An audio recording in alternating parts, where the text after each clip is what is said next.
ಅದನ್ನು ಯಾವ ಥರ ರೆಡ್ಯೂಸ್ ಮಾಡ್ಕೋಬೇಕು ಅಂದರೆ ಅದನ್ನೇ ಹೇಳದ್ನಲ್ಲ, ಬೇಸಿಕಲಿ ನಮಗೆ ಯಾವ್ಯಾವುದು ಡಾಕ್ಯುಮೆಂಟ್ ಬೇಕು ಅಂತ ಆಗಿಂದನೂ ಎಲ್ಲ ಒಂದು ವಿಲ್ಲಾಗೆ ಆಗಲಿ, ಒಂದು ಅಪಾರ್ಟ್ಮೆಂಟ್ಗೆ ಆಗಲಿ, ಒಂದು ಸೈಟ್ಗೆ ಆಗಲಿ, ಒಂದು ಅಗ್ರಿಕಲ್ಚರಲ್ ಲ್ಯಾಂಡ್ಗೆ ಬೇಸಿಕ್ ಡೀಡ್ಸ್ಗಳು ಏನೇನು ಕಾಗದ ಪತ್ರಗಳು ಬೇಕು ಅಂತ ಹೇಳಿದ್ದೀನಲ್ಲ, ಅದನ್ನೆಲ್ಲ ವೆರಿಫೈ ಮಾಡಿದ್ರೇನೆ ನಮಗೆ ಒಂದಕ್ಕೊಂದು ಗೊತ್ತಾಗ್ತಾ ಹೋಗ್ತದೆ.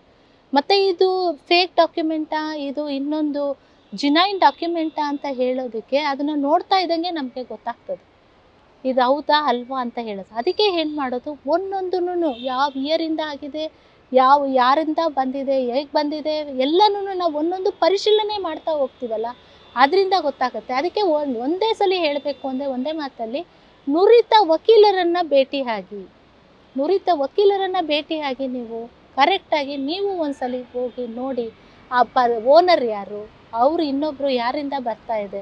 ಈಗ ನಡೀತಾ ಇರೋದು ಏನು, ಮಾಫಿಯಾ ಇಲ್ಲ ಏಜೆಂಟ್ಗಳು, ಇವ್ರ ಮುಖಾಂತರ ಹೋಗ್ತದೆ.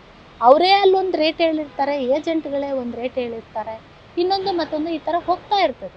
ಅದಕ್ಕೆ ನಾವೇನು ಮಾಡೋದು, ಟ್ರೂ ಓನರ್ ಯಾರಿದ್ದಾರೆ ಅವ್ರನ್ನ ಕೂಡಿಸಿ ಪರಿಶೀಲನೆ ಮಾಡಿ ಆಮೇಲೆ ಮಾತುಕತೆ ಮಾಡಿಕೊಂಡು document it is genuine or not ಅನ್ನೋದನ್ನು ನಾವು ಯಾವಾಗನೂ ಗೊತ್ತಾಗ್ತದೆ ಅಂತ ಹೇಳಿದ್ರೆ ಒಬ್ಬ ವಕೀಲರನ್ನು ಭೇಟಿ ಮಾಡಿದಾಗ ಗೊತ್ತಾಗೋದಿಲ್ಲ.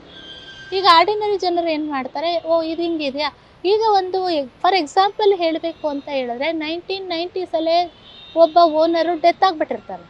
ಆ 1990ಸಲ್ಲಿ ಡೆತ್ ಆಗಿರೋ ಅಂಥ ವ್ಯಕ್ತಿ ಬಂದು 2007 ಬಂದು ರಿಜಿಸ್ಟ್ರ್ ಮಾಡಿಕೊಟ್ಟಿದ್ದಾನೆ. It is fake document. 2007 ಒಬ್ಬ ಸೇಲ್ ಡೀಡ್ ಮಾಡಿಕೊಟ್ಟಿರ್ತಾನೆ. ಅದು ನಾವು ಹೆಂಗೆ ಕಂಡುಹಿಡಿತೀವಿ, ಈ ಡೀಡ್ ಬ್ಯಾಕ್ ಡೇಟೆಡ್ ಡೀಡ್ಗಳು, ಡೆತ್ ಸರ್ಟಿಫಿಕೇಟು ಮತ್ತು ಫ್ಯಾಮಿಲಿ ಟ್ರೀ ಎಲ್ಲ ನೋಡ್ಕೊಂಡಿರ್ತೀವಿ. ಆವಾಗ ನಾವು ಅದನ್ನೇ ಒಂದೊಂದು ಇಯರು ಒಂದೊಂದು ಅಕ್ಷರಗಳನ್ನು ನೋಡ್ತಾ ಹೋಗ್ತೀವಿ. ಚಕ್ಬಂದಿ, ಮುಖ್ಯವಾಗಿ ಚಕ್ಬಂದಿನೂ ನೋಡಿರ್ತೀವಿ.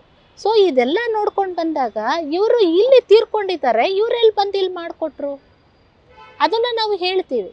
ಈಗ ಆರ್ಡಿನರಿ ಜನ ಇದು ಚೆನ್ನಾಗಿದೆ, ಇದು ಪತ್ರ ಕರೆಕ್ಟ್ ಇದೆ, ಮೇಲೆ ನೋಡ್ತಾರೆ, ಇದು ಕರೆಕ್ಟ್ ಇದೆ, ಇದು ಕರೆಕ್ಟ್ ಇದೆ, ಇನ್ನೊಂದು ಮತ್ತೊಂದು ಅಂತ ಹೋಗ್ಬಿಡ್ತಾರೆ. ಆದರೆ ಒಬ್ಬ ನುರಿತ ವಕೀಲನ ಹತ್ರ ಹೋದಾಗ ಈ ಟೇಕ್ಸ್ ಸಮ್ ಟೈಮ್. ಇಮಿಡಿಯೇಟಾಗಿ ಅಲ್ಲೇ ಹೇಳು ಅಂತ ಹೇಳಿದ್ರೆ ಯಾರೂ ಹೇಳಲಿಕ್ಕಾಗಲ್ಲ. ಒಂದು ಸ್ವಲ್ಪ ಕಾಲಾವಕಾಶ ಕೊಟ್ಟಾಗ ಅದನ್ನು ಕೂಲಂಕುಷವಾಗಿ ಪರಿಶೀಲನೆ ಮಾಡಿ, ಈ ಥರ ಇದೆ, ಇದನ್ನು ತಗೋಬೋದಾ ಬೇಡವಾ, ಇಂತಿಂಥ ಡಾಕ್ಯುಮೆಂಟ್ ಬೇಕು, ಇನ್ನು ಇದಕ್ಕೆ ಸೇರಬೇಕು ಇನ್ನು ಡಾಕ್ಯುಮೆಂಟು, ಮತ್ತು ಇದು ಈ ಥರ ನಡೆದಿದೆ ಅಂತ ಅವ್ರಿಗೆಲ್ಲ ಹೇಳಿದಾಗ ಅವಾಗ ಅವ್ರು ಎಚ್ಚೆತ್ಕೊಳ್ತಾರೆ. That is left to parties. ಅವ್ನು ಹೆಂಗೆ ಗ್ರ್ಯಾಬ್ ಮಾಡ್ಕೊಳ್ತಾನೋ ಆ ಥರ ಇರ್ತದೆ. ಎಲ್ಲರೂ ಒಂದೇ ಥರ ಹೇಳ್ತಾರೆ, ಈ ಥರ ರೆಡ್ಯೂಸ್ ಮಾಡಬೇಕು ಅಂದರೆ ಎಚ್ಚೆತ್ಕೊಂಡು ಒಂದು ಪ್ರಾಪರ್ಟಿನ ತೊಗೊಳ್ಬೇಕಾದ್ರೆ ಒಂದು ಹತ್ರ ಅಲ್ಲ 4 ಕಡೆ ವಿಚಾರ ಮಾಡಿಕೊಂಡು ಆಮೇಲೆ ತೊಗೊಳ್ಬೇಕು. ಅಕ್ಕಪಕ್ಕದವ್ರನ್ನ ವಿಚಾರ ಮಾಡಬೇಕು, ನೇಬರ್ಸ್ ಅವ್ರನ್ನೆಲ್ಲ ವಿಚಾರ ಮಾಡಿದಾಗ ಇದು ಕರೆಕ್ಟಾ ತಪ್ಪಾ ಅನ್ನೋದು ಗೊತ್ತಾಗ್ತದೆ. ಸೊ ಇದೆಲ್ಲ ಬೇಸಿಕಲಿ ಬೇಕು. ಇದೆಲ್ಲ ನೋಡಿದಾಗೇ ನಮಗೂ ಓ ಇದು ತೊಗೋಬೋದು ಬಿಡ್ಬೋದು ಅನ್ನೋದು ಗೊತ್ತಾಗ್ತದೆ. ಎಲ್ಲ ಒಟ್ಟಲ್ಲಿ ಹೇಳಬೇಕು ಅಂದರೆ ಒಬ್ಬ ವ್ಯಕ್ತಿ, ಒಬ್ಬ ಪರ್ಚೇಸ್ ಮಾಡೋರು ಯಾರೇ ಆಗಿದ್ರು ಕೊಂಡುಕೊಳ್ಳೋರಿಗಿಂತ ಕೊಡೋನಿಗಿಂತ ಕೊಂಡುಕೊಳ್ಳೋನು 4 ಪಟ್ಟು ಎಚ್ಚರಿಕೆಯಿಂದ ತಗೊಳ್ಬೇಕು.